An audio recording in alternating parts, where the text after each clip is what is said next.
Hey, American Express card members, you don't want to miss this. Now through December 31st, there's a big reason for you to shop small at local stores in your neighborhood. Learn more and enroll your eligible card today at americanexpress.com/shop small offer. Terms apply. Oregon brings an offense averaging over 40 points per game into the Coliseum to face the red-hot USC Trojans. Coverage begins Saturday at 6:30 Eastern on ESPN Radio, presented by Dr. Pepper. This is Mike and Mike on ESPN Radio and ESPN2. The swing and a slow chopper toward third. Here comes Bryant on to first, and the Cubs have won the World Series. The parade, Golick, is today. Parade is today. There are parades for champions, and then there are parades for champions. This is going to be in about the biggest upper echelon category you can have. Last time Trey co-hosted, he was an hour and 15 minutes late. Factual statement. But he brought donuts. Factual statement. Now, here's Mike and Mike.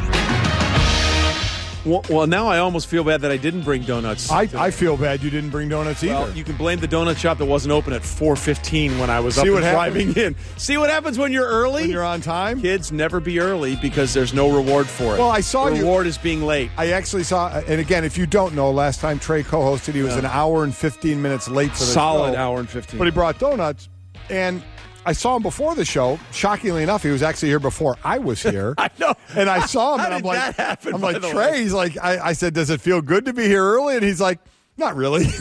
It wasn't. not so much. The only thing that got me going this Is morning. your Chum Chum drink? Not Chum Chum. Whatever. Cherubundy, ladies and gentlemen. There you Tart go. cherry juice, good for the soul. You can check it out. Cherubundy.com. Take the 7-day challenge. It is good stuff.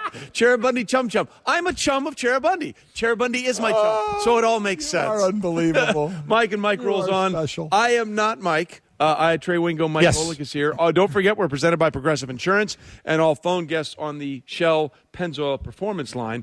And, of course, we've been talking about it all morning. It is the least productive day in the history of commerce in the city of Chicago. The Cubs parade is today. ESPN 1000, great station, great people. Love Jim Pastor and all the folks, Waddle, Sylvie, all those guys, Jeff Hood, Jeff Dickerson, all those guys over there. They're having a big day today. It's going to be massive. It's going to be ESPN fantastic. 1000. We're going to talk to Ray Allen in a Carry couple the of parade minutes and the speeches today. as Ray's officially retiring, but he knows what a championship parade is about. But I'm very, even though I'm an Indians guy and the whole deal, I am happy for the fans because even I didn't say play that.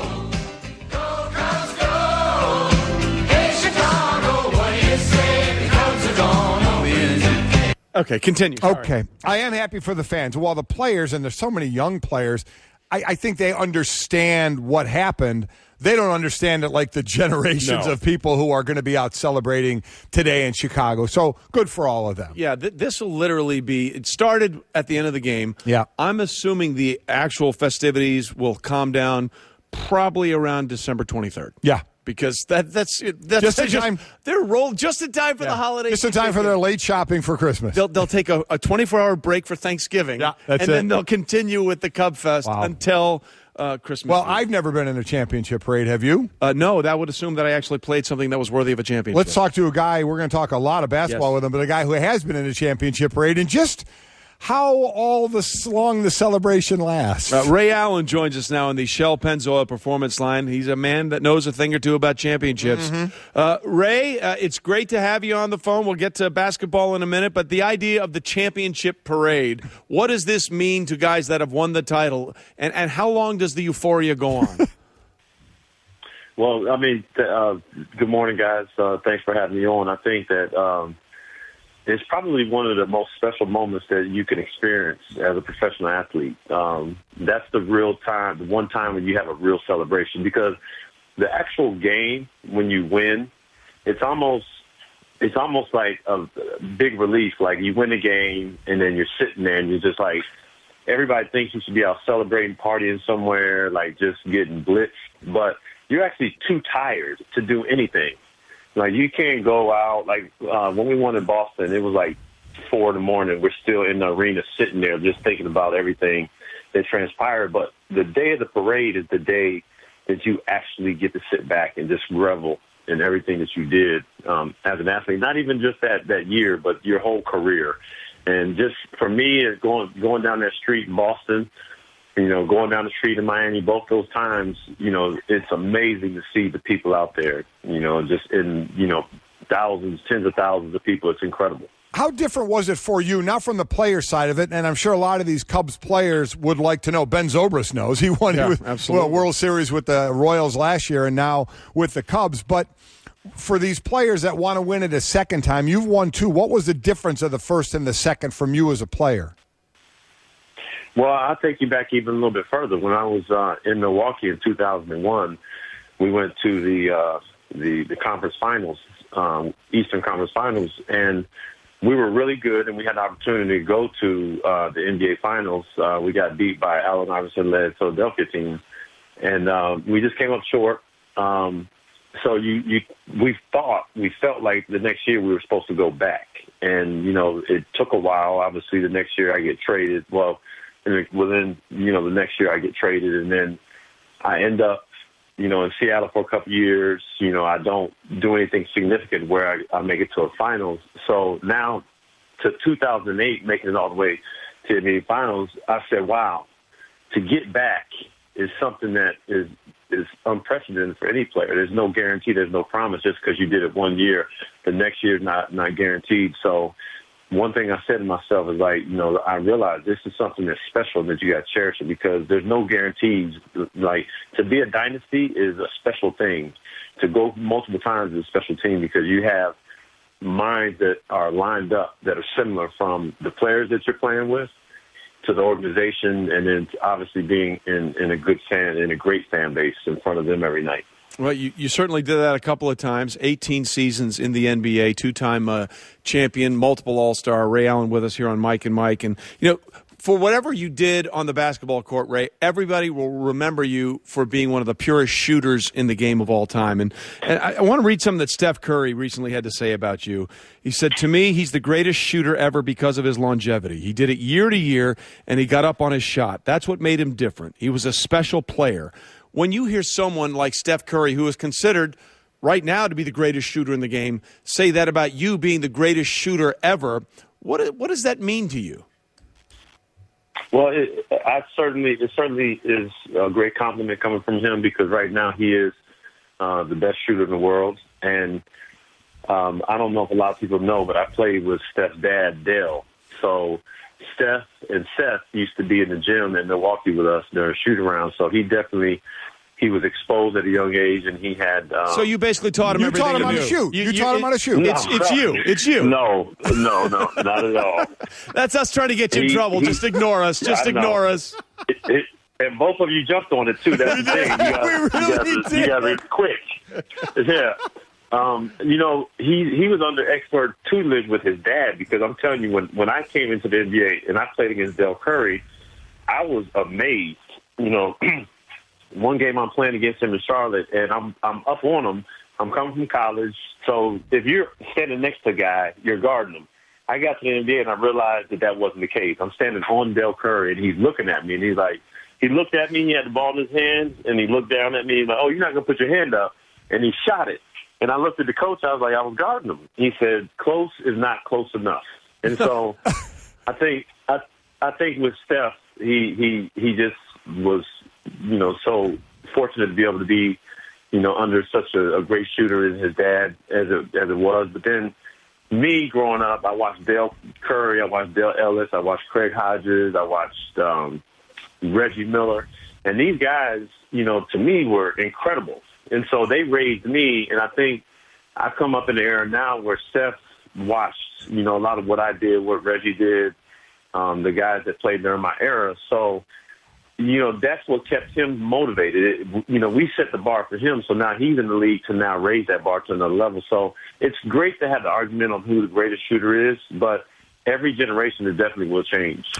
Talking to Ray Allen on the Shell Pennzoil Performance Line, officially retiring from the NBA. We'll certainly get into that. You've made so many shots in your career, but, Game 6, 2013 NBA Finals. Do you rank your shots? And if you do, where does that one rank? Well, I was asked that question immediately following that game, and they're like, is this the biggest shot you ever hit in your life? And I didn't ever want to discount, every other shot because I started flashing back to all these, these great moments I had. Like, so many shots. The best shots are the ones that you have to make when your team's back is up against the wall. And several times that happened in Boston. It happened in Seattle for me a couple of times, and certainly in Milwaukee. So I was trying to go back over all those memories. And up until that point, I'm like, I have to sit and think about that because it's hard to really say from one shot, one game to the next. And now as it's, I'm removed from the whole situation, by far, I've hit some, pretty big shots in playoff situations, but I think none greater than this one in 2006, in 2013 in Game 6, because of what it meant, playing in the NBA Finals. It was elimination for us. Like, we're losing Game 6 if that shot doesn't go in. Again, we don't know what might happen after that rebound if I missed, but so many things had to work out for us to get to Game 7, and that was certainly one shot that put us over top. But I will say this, that Mike Miller that game, he hit a three with his shoe off. LeBron hit a three leading up to that shot that I made. Chris Bosh got the rebound. So I try to tell people all the time, I was like, yeah, I contributed, but we all contributed in some way, and that's what being on a great team is all about. Well, that's a great point there, and I love the fact that you're sharing the wealth. The one thing, Ray, I'll remember about that game is, when that comeback started and it was sort of capped with that three-pointer that you made, all those Heat fans trying to get back into the stadium, not back into the arena. Oh, yeah. They're banging, no, we want to come back in. No we want re-entry. You kept hope alive for that series, which you guys would go on to win. Now, many people may not know this about Ray Allen, but not only is he a tremendous NBA player and going into the Hall of Fame in a few years, in my opinion, but he's also an absolutely outstanding golfer. What's your number right now on the course? Right now, I'm a scratch. Say scratch, which means he shoots level par. He's expected to shoot level par on every course he played. Goalie, he's giving me the look because we're bringing this up. Ray, you got to back me up on this, okay? Yeah. We were trying to think the hardest things to do on a professional level in championship events. And I said, look, hitting a baseball is the hardest thing to do in all sports. And I said the second hardest thing would be consistently putting a golf ball where you want it. Now, as somebody that has made pressure shots in NBA situations and is now a scratch golfer, what do you say to that comparison? Well, I'll say that, 15 years ago when I really started to fall in love with golf, I was like, yeah, I'm gonna play this many years in the NBA, and then when I retire, I'm gonna try and go on tour and play, on the PGA Tour or go on the senior tour because I just love golf that much. Now, I'm the best I've ever been at golf. And the better I've gotten, it seems like the worst I've gotten because you have such greater expectations. And it's the hardest game in the world because no matter how good it was to you the day before, next day you could stink. There's no consistency in it. Like I always say, golf is not like anybody. So great respect to anybody who's ever played on tour, ever won a tournament. There's no rhyme or reason. Like you see these guys on the tee box working on their swing, and you're thinking these guys are professional. Why is he still trying to work on it? Shouldn't he know that by now? But it just you can't figure it out, and you need somebody else to watch you. You need somebody else to help you, and it's hard. I can see these guys that are married that play on tour. I can only imagine. I don't know how you get married and play golf because golf ends up being your wife. Yeah, and I love you, man. I just want you to know that. I love you for saying that. I love you, Ray. And that's a tough marriage, too, when it's golf. Hey. And listen, I've golfed with Ray a couple of times at Jim Calhoun's tournament, and he's a fantastic golfer, and I just try and ingest more swing juice to help my game. Swing oil. There you go. Hey, nothing wrong with that. No. All right, couple other things. When you left Boston to go to Miami, there was a little bit of backlash from fans, and certainly when talking to Kevin Garnett, from players as well. You see what's going on with the whole Kevin Durant going to Golden State, and now what's back and forth with he and Westbrook haven't spoken and always asked a ton of questions. Take us into that a little bit and what they're going through, as opposed to kind of what you went through there. And a high-profile guy leaves. You had a guy who's got a championship in Boston. They were close and didn't get one in Oklahoma City. So just kind of those dynamics. Well, the hardest thing for me when I left Boston, was leaving the fans because, I'm a New Englander. It was probably the toughest decision I've had to make in my life. But for me, the writing was on the wall inside the locker room, like the things that, the direction that the team was heading in. And so, when you circle the wagons, you talk to the family, it's like you got to keep moving on. And, once if the team didn't make a solid commitment to me personally, when we talked about the future, and the future for us was, the next 2 years. So we knew that it was time for us to leave, and we had to figure out what the best option was. And when I had my options were going to Minnesota, Memphis, or Miami, and, anybody in, their right mind knew that, in order to win a championship, I'm an older player, Miami was the suitable choice. And it was a good team, and a great locker room. So that's what helped me make my decision going forward. And I knew that it was a business. And, there's a huge contradiction that goes on in our society, in our sport, because everybody says that players should want to win championships. We want guys to be loyal to their teams. We want teams to be loyal to their players. It's a two-way street. And so quickly a team will trade a player if their value is not up to par with what they think. But at the same time, a player has to figure out where they need to be happy and where they have the best chance to win a championship. And I think there's been so much criticism of Kevin Durant.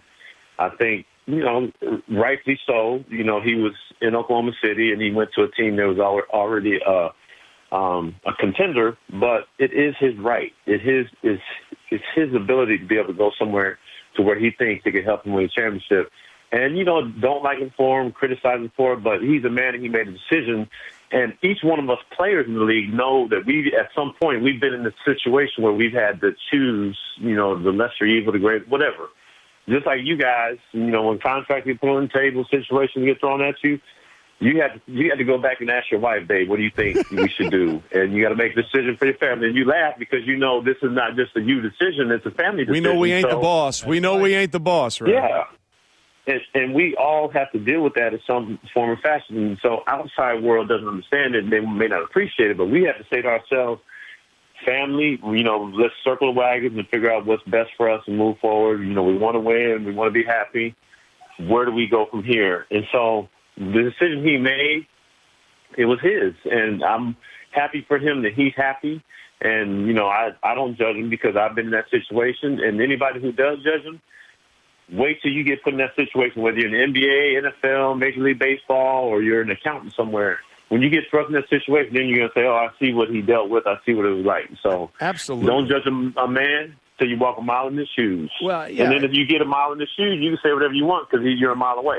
Yeah, exactly right. Yeah. By the way, Ray Allen joins us on the Shell Pennzoil Performance Line, and that was a performance line, by the way. Choose Shell V-Power Nitro Plus Premium Gasoline for the best total engine protection you can get. All right, speaking of decisions, before we let you go, I have to ask you this.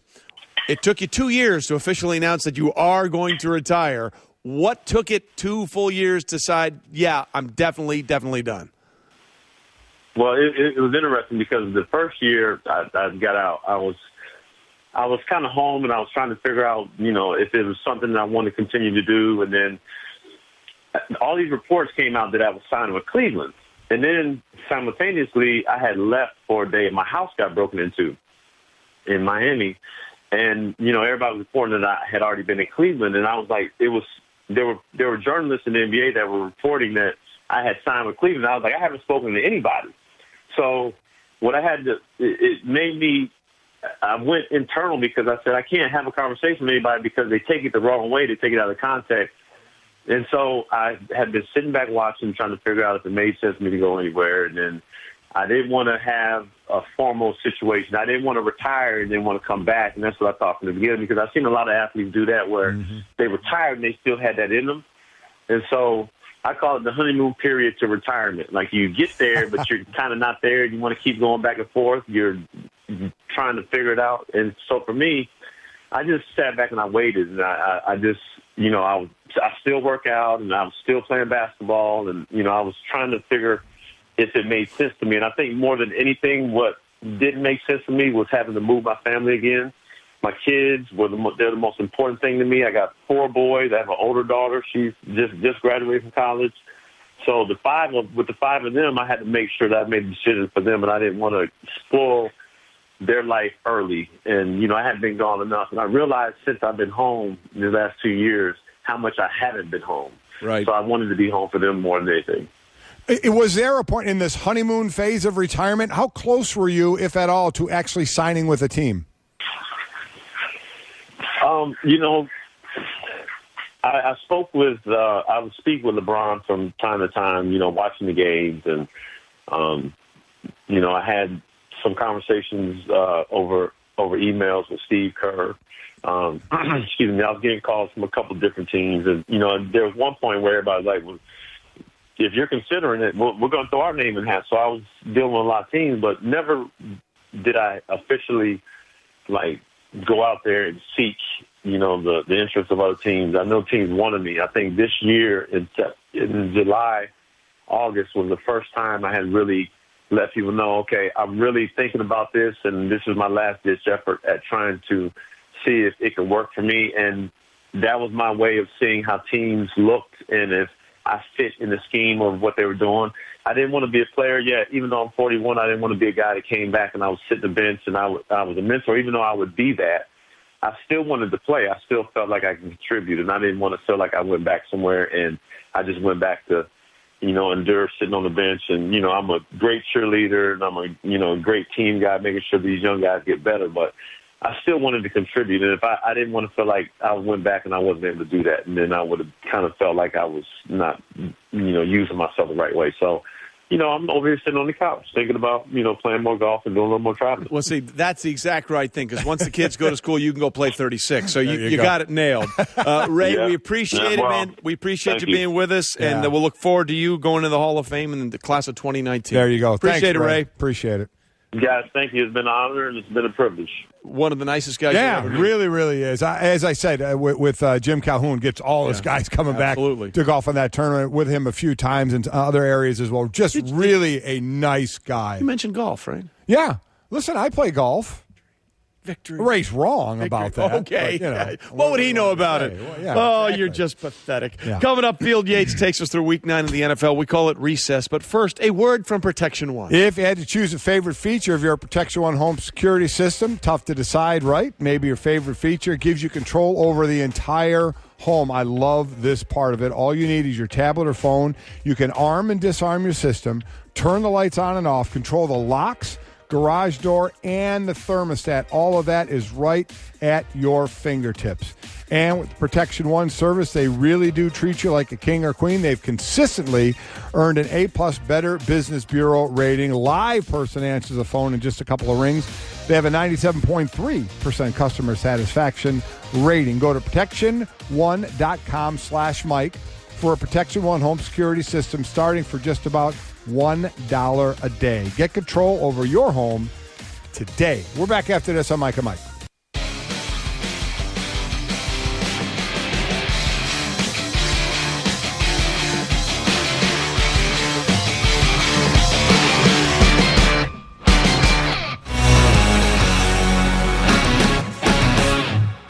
Approaching 3 minutes to play in the third. Ryan from under center. Gonna jump it for Jones. Makes the catch. Held on. Touchdown Atlanta. And Vernon Hargraves tries to get a master's degree tonight against Julio Jones. That's the call on 92.9 The Game as the Falcons beat the Bucs 43-28. Matt Ryan continues to light up defenses. 344 passing yards, 4 touchdowns, no picks. Atlanta moves to 6-3. They are firmly in control in the NFC South. NBA, the Warriors rout the Thunder 122-96. Kevin Durant did not speak, talk, call, or text to Russell Westbrook, but he had a season-high 39 points, 29 in the first half, including 7 three-pointers. And the Cubs parade is today. It starts at 10 a.m., but let's be honest, there are already people lining up at 6:30 this morning on Michigan Avenue. So it really started a long time ago, yes, and it's just continuing. 11 a.m. Eastern, 10 a.m. Central. The Cubs will honor their 108-year drought being over. And that is SportsCenter, brought to you by Campbell's. What have I told you? There's a secret fantasy league where 6 NFL superstars draft teams of everyday guys just like you. It's the Everyman All-Star League fueled by Campbell's Chunky Soup. Get drafted at everymanleague.com. All right, that was very good. Mike and Mike rolls on. Trey Wingo in for Mike Greenberg. Field Yates is here, but before we go any further, to continue my quest to have energy, I'm having a little sip of Chair Bundy. I thought you were going to bring us some sometime. You bet. Yeah, sure, you're going to get some. Oh, that'd be wonderfully great. delicious and good for you. But he bringing doesn't some share. Chair Bundy for everybody on the staff. Way to not share. You're right. You know what? Last time I got donuts. Yeah. Next time I'll bring in Chair Bundy. You got donuts because you were late, and that was a makeup gift. That's also true. Do something I need nice. to be. I'll be nice. Okay. And I couldn't do anything nicer than bringing you all a lot of Chair Bundy. Oh, boy. Just want you to know that. Mm-hmm. All right. So Field is here. You're always dapper. And Thanks, Field Greg. Yates is our player with style this week. Brought to you by JCPenney. Hurry into JCPenney's Lucky Day sale with great deals for just $7. Plus, get $10 off when you spend $25 or more with a coupon. That's getting your pennies worth, JCPenney. He's looking nice. He always looks I dapper. thought that was like a genuine comment until I realized it was just a segue into that live read Pretty for much. JCPenney. Well, exactly. Whatever works. Yep. Listen, let me explain the show to you. There are billboards and sales pitches, and then there are this much sports. Yeah. Okay. That's the way it works. Got it. And We that's fit why in the sports around the reads. That's why we can employ 73 people around There the you go. studio, and we have no idea what they are. There you go. Or what they do. Okay. They just sort of show up. And They're all we very- got they're all fake very hembo nice. over there. We don't have a real hembo. We got fembo, fake hembo over there. It's a little depressing. I'm not going to lie to you. All right. By the way, I've come up with a brilliant segment that we need to incorporate into our NFL coverage. Trademark it now. It struck me the other day. We have Matthew Berry on to do his love-hate on NFL Live for fantasy. I'm like, why don't we have a Matthew Berry Field segment and call it Love Yate? Right? How great would that be? The player that Matthew loves and the player that Field Yates. All right, stop thinking so much. No, I think it's Well, genius. it's been a solid rock bed of your career. What, thinking? Not thinking. That's exactly right. I can't. You know how you make it 17 point. years? Don't think so Come much. on, time for Matt and Field with Love Yate. How I'm in. great is that? I think it's perfect. It's happening. Executives, it's happening. We're just going to make it happen. Oh, God. We're going to actually let this happen. All right, time for recess. There you go. You guys Do ready? it. Love recess. Like the first 2.5 hours haven't been recessed. Exactly right. With. Big fan of This recess. is recess times 2. All right, Dallas at Cleveland. Field, we start with you. What happens first? We see Tony Romo play this season or the Browns win? I think we see the Browns win a game. Where? I don't know. Okay, come on. Here we go. Right away, Trust me. that's bad. They have squandered their... I'm not asking you to pick a team, but I'll just give you the rest of the Browns. Dallas, Baltimore, Pittsburgh, the Giants, the Bengals, the Bills, Chargers, Pittsburgh. It won't be easy. It won't be easy. I could see them beating Baltimore, who they took to the limit back in week 2, I believe it was. They were up 20-0 early on in that game. The bigger issue is, Trey, that I just don't see Tony Romo getting back as the starter for the Dallas Cowboys. The Cowboys aren't going to fade, and if you're that team, whether it's Jerry Jones who's making the call, or Jason Garrett, or a combination of several members of that organization, how could you possibly move away from Dak Prescott? I think you could ask the question this way: what happens? The Browns win a game, Tony Romo doesn't start anymore, or both. The Browns go 0-16, and Tony Romo doesn't play the rest Secret of the year. option C is always a good one. I wonder if that's the highest percentage. But for this question, I say the Browns win because I don't think Tony Romo gets back in either. As long as Dak keeps playing, again, he's not going to have that 4,000 to 5,000 yards and 40 touchdowns. But what he's doing is good enough with that offensive line, and what Zeke is doing. The O-line, I think, is really the MVP of that Without team question. right now. But so I'd say the Browns. I think it's difficult to lose all your games. And just so people understand, we're bringing up that question. Dallas is in Cleveland this Sunday. Right. And by the way, per our friends at the Westgate Sportsbook, they are favored by 7 on the road. That is difficult That's to do. a big number. Although this is a 100% injury league, so there may be a chance that as big as he is and as strong as a bull that he's named after, Rain Dakota Prescott, the Wild West Cowboys of Moo Mesa. That's the guy he's named after. Oh, there you go. There could be an injury, and that might be the way Tony Romo gets in because that's the way he lost the job to begin with. All right, so that's one. This next question. Detroit is at Minnesota. The Vikings were the last unbeaten team, but they've lost 2 straight. Which is more likely at this point? The Vikings win a playoff game or miss the postseason? I'll go with the Vikings winning the playoff game. And one of the reasons why is if you look at the other teams in the NFC that we consider playoff caliber teams, Arizona, for example, they have really had a slow start to this season. The NFC South, it's basically Atlanta's at this point. Carolina's 2-5. New Orleans has a chance to go to 4-4 after this week with the win over San Francisco. But there's not a ton of depth at the very top of the NFC. Agreed. It's gonna and the NFC East. it's going to kind of cannibalize each other, right? You're going to have Washington beat New York in a week, and then Dallas beating Philly, et cetera. Like last week, there may be one wild card team from the NFC East, but there won't be two. I think Minnesota ends up making the playoffs. Yeah, I agree. I think the Vikings can make the playoffs. I mean, they've got work to do, and you only have X amount of players to do it. As they say, you can't go buy a new offensive line down the street. They're hurting there big time. They're a team like Denver last year. Their defense has to be great 90% of the time. And Minnesota's defense slipped some. And that can't happen. They don't have an offense to overcome if the defense doesn't play well. And they gave up a lot of yards to a not very good Chicago offense. So that was worrisome right there. But I agree with you about the depth there in the NFC, so I would say Minnesota makes the postseason. Yeah, just look at the divisions, okay? You have to assume that no matter who, you're getting one team out of the South and one team out of the West because there's only one team in each one of those divisions right now with a winning record. Right. So the other two wild cards are probably going to come from the East or the North, and it could be the Lions, it could be the Vikings, it could be the Giants or the Eagles, or maybe even the Redskins. I mean, everybody in the NFC East is over 500. Yep. So the fact that there are two divisions where you're probably only getting one would lead credence to the idea that Minnesota has a really solid chance to get back into the postseason. I'm calling an audible here. We're going to do this game, but I'm going to change the question. I like that. Okay, you like this? You do it. My script upside down. You host NFL Live. Come on. We are mixing it up. Yep. It is Pittsburgh at Baltimore. What's more likely, that Ben Roethlisberger will play or the Steelers will find a way to win without him? Ben Roethlisberger will play. That's where I'm leaning towards right now. And every time there's a Ben Roethlisberger timeline for an injury, and I'm not trying to undercut reports that come out there because they're from well-sourced individuals. Sometimes it's even the team itself announcing Ben Roethlisberger's timeline. Or Ben telling you just how much he's hurt. It almost just makes you sort of just say to yourself, cut it in half, right? 3 weeks, well, or, make it a week. 4 weeks, make it 2 weeks. I think Ben Roethlisberger plays this Sunday. I would not begrudge him. 20 days, by the way, since surgery. 20 days. Yep. But it felt like this, always, as we say, always easy to talk about someone else's surgery when it's not your own, minor surgery, etc. But it felt like this was a less invasive surgery for Ben Roethlisberger than ones he's had in the past. I think Ben Roethlisberger plays on Sunday. I would agree that he comes back other than the win. That defense is struggling. Yeah. They need struggling mightily. They need points. So they really do. And, you're getting points with Ben's out there at the quarterback position. Tough without him. So I think that's the way it would go. By the way, you know how Ben is always able to come back from injury so quickly? Oh, no. He drinks Cherabundy. We have this on record or not? Yes, it helps recover. Go to the website. Over 100 college and pro football teams use it. And just by the way, do it. Okay. You'll feel better. Okay. By the way, as a fantasy play, if Ben comes back, because you're a big fantasy guy, what are the odds that he's a good fantasy player? Listen, if he plays, you're probably starting him because otherwise you're getting by with someone.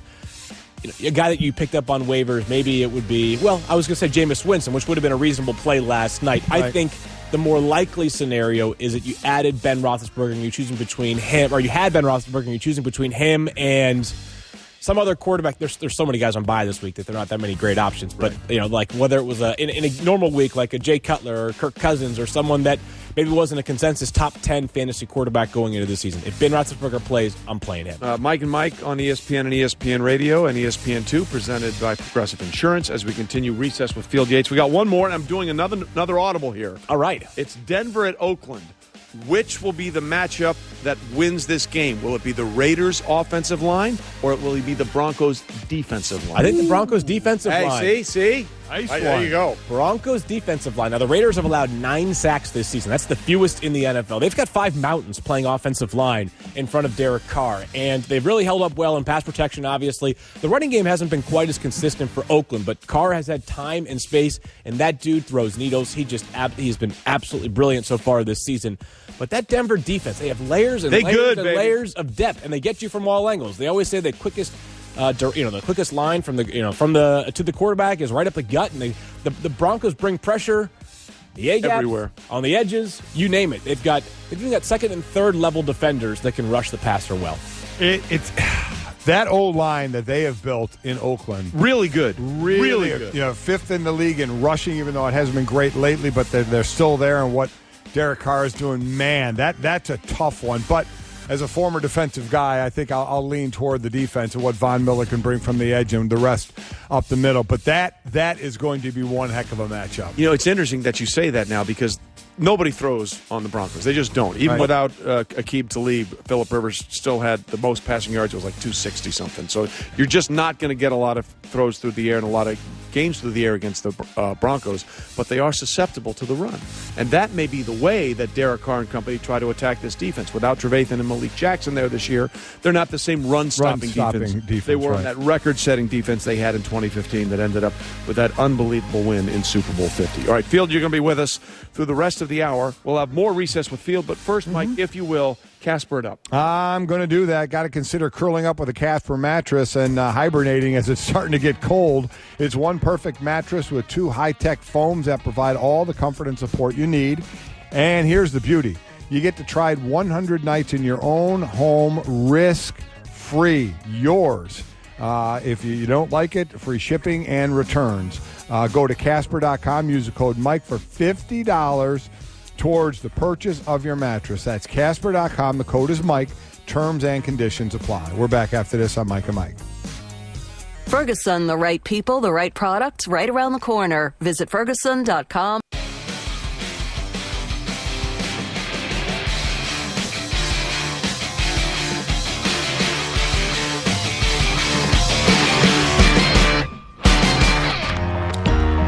You can keep your golf.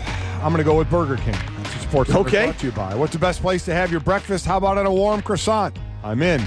Right now at Burger King, get 2 croissant breakfast sandwiches for just $4. A light, flaky croissant piled high with savory sausage or delicious thick-cut smoked bacon. I like to use the word "and" there. 2 croissant sandwiches for $4 only at Burger King. Price and participation vary. Well, your participation would vary, apparently. Yes, it would. The copy doesn't vary, but your participation would. Or and. Either one. Yeah. Both. There you go. Secret option C. Mike and Mike rolls on. Trey Wingo in for Mike Greenberg. Mike Golick is here. Field Yates is here as well.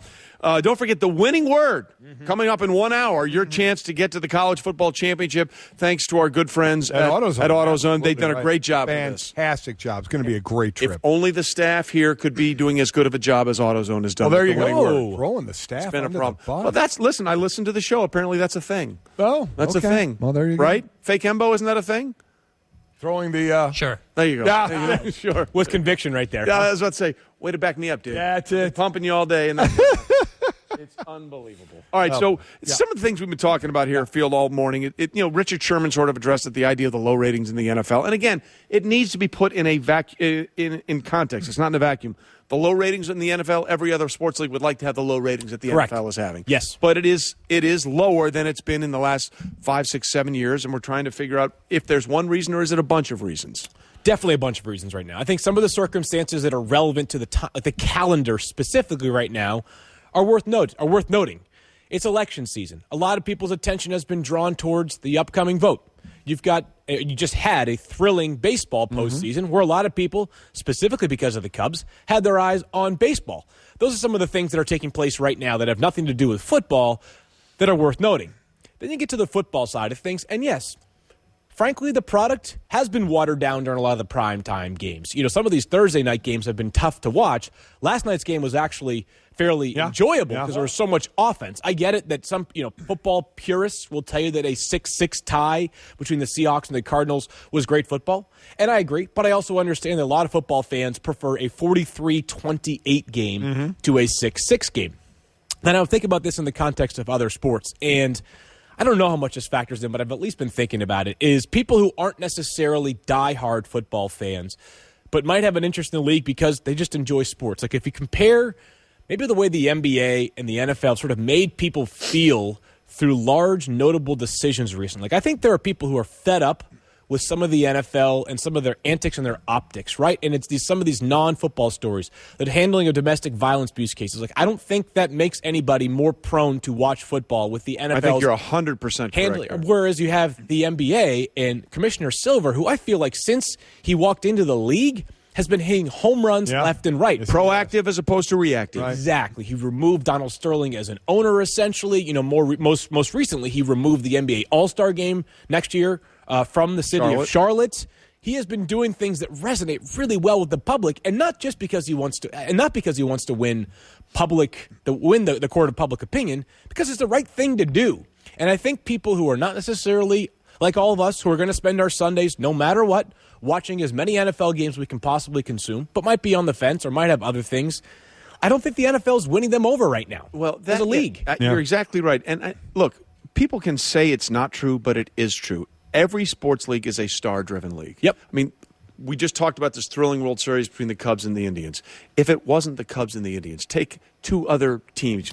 If they played the same series, the ratings would not be the same. Yep, but right. It was because it was the Indians from 1948 trying to win one. It was the Cubs from 1908. That context matters. And we're sort of in this transition period in the NFL. Peyton Manning is retired. Tom Brady is 39, and he was missing for 4 games because of that whole debacle. Right. Drew Brees is getting up there in age. The Saints aren't winning anymore. Aaron Rodgers is still probably in the peak of his career. Cam Newton, the 15-1 team from a year ago, they're struggling. Right. He's the league MVP. I think we're looking for that next wave of stars. And I know I just mentioned quarterbacks, and I get it. The running backs and everything else matter, and wide receivers, but we're looking for those next things to latch onto. And I think we're in the process of trying to find those guys to latch onto instead of being already completely committed to those players. Yeah, and I think at this point, the assessment needs to be, let's try and change if we need to, only what we control. You can't control the election year. Nope. You can't control the storyline of the World Series. So you can't say, oh, what about it? Just that's what it is. That's where we are right now. Let's control what we can control. You have Richard Sherman saying a lot of guys are muted from having fun in this league. Is that a reason?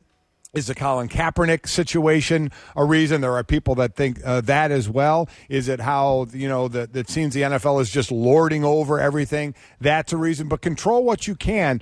And a better relationship when people on the outside are saying, millionaires yelling at billionaires, everybody's making their money, they don't get along, and we don't think the product is as good.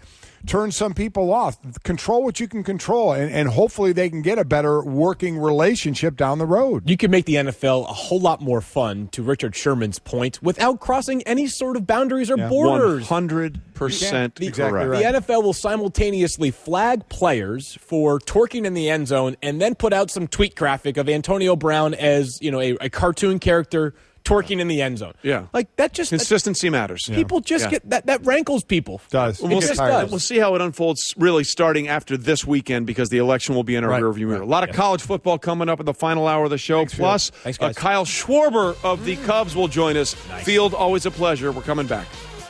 Rocket Mortgage by Quicken Loans proudly supports Mike and Mike. Rocket Mortgage brings the mortgage process into the 21st century. Forget about digging through stacks of paperwork. This completely online process lets you safely share your bank statements and pay stubs with a touch of a button. Using your phone or tablet, you can get approved for purchase or refinance in just a few minutes. Get a custom mortgage solution at your own pace, whenever and wherever you want. So if you're looking to refinance or buy a home, check out Rocket Mortgage today at quickenloans.com/Mikes. Equal housing lender licensed in all 50 states. NMLSconsumeraccess.org number 3030. College football lives here. After a 1-3 start, USC has won 4 straight and have their sights set on defending their Pac-12 South title. Slash back at the 5, touchdown, Trojans. Up next, Oregon comes to the Coliseum, averaging over 40 points per game. Sudden change, big play for the Ducks, they take over. Coverage begins Saturday at 6:30 Eastern on ESPN Radio, presented by Dr. Pepper. Number 1 ranked Alabama heads to Death Valley for a huge SEC showdown against LSU.